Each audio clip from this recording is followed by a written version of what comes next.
Hello friends, welcome to the new episode of my channel. আমি সৌম্যজিৎ। আজকে একটা সম্পূর্ণ অন্য বিষয় নিয়ে কথা বলবো। তার মধ্যে কোনো সিনেমার রিভিউ থাকবে না, তার সঙ্গে কোনো রকম সিনেমার রিভিউ মানে রিভিউ ছাড়াও ইন্টারভিউ থাকবে না। তো আজকের বিষয়টা একটি বাংলা ছবি নিয়ে, যে ছবিটির নাম রাপ্পারয়ান ফুলস্টপ.com।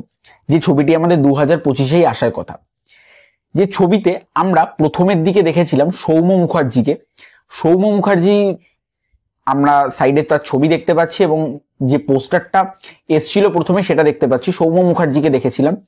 সেখান থেকে পরিবর্তন হয়ে যাচ্ছে অর্পণ ঘোষালের যে ক্যারেক্টার, মুখ্য চরিত্রে তার ক্যারেক্টারে। তো এই যে অর্পণ ঘোষালের ক্যারেক্টারে, তো এই অর্পণ ঘোষালের ক্যারেক্টার মানে সৌম্য মুখার্জি একজন মেন ফেস ছিল ছবির, তাকে সরিয়ে দেওয়া হলো, দিয়ে অর্পণ ঘোষালকে কেন আনা হলো? অর্পণ ঘোষালের সঙ্গে অলিভিয়া সরকারের ছবি আমরা যেটা খবরের কাগজে দেখেছি, তো আনন্দবাজারে দেখেছি, তো যেটা ছবি আমাদের পাশে রয়েছে, তো এবং তার পোস্টারও আমরা দেখেছি, রাপ্পারয়ের নতুন পোস্টার। তো হঠাৎ এরকম পরিবর্তন কেন করা হলো?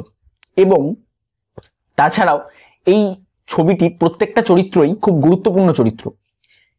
সেই গুরুত্বপূর্ণ চরিত্রের মধ্যে একটি গুরুত্বপূর্ণ চরিত্রতে হাজবেন্ড এবং ওয়াইফের ক্যারেক্টার প্লে করছিলেন দেবাশিস মণ্ডল এবং লিজা গোস্বামী।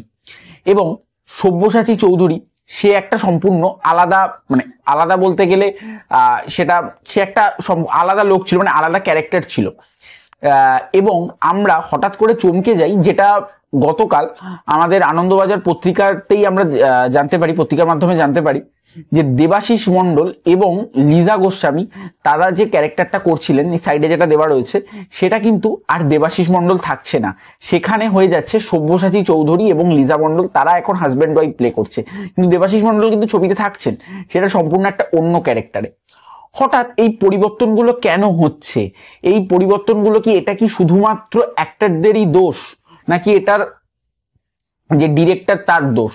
তাদের সঙ্গে কিছু অসুবিধা হচ্ছে, নাকি অ্যাক্টররা পারছে না সেই রকম ভাবে ডিরেক্টরের মতো করে কাজ করতে? তো এই সমস্ত বিষয়গুলো নিয়ে সত্যিই খুব চিন্তা ভাবনা। এবং যেরকম ভাবে কাস্ট অ্যান্ড ক্রিউ সরিয়ে দিয়ে নতুন রকম ভাবে করা হচ্ছে, তো আলটিমেটলি চাইবো যাতে ছবিটা ভালো হয়, ছবিটা যাতে লোকের ভালো লাগে, কারণ রাপ্পারয় আমাদের খুব পপুলার একটা ফেস, তো যাতে ছবিটা লোকের খুব ভালো লাগে, তো এটাই চাইবো।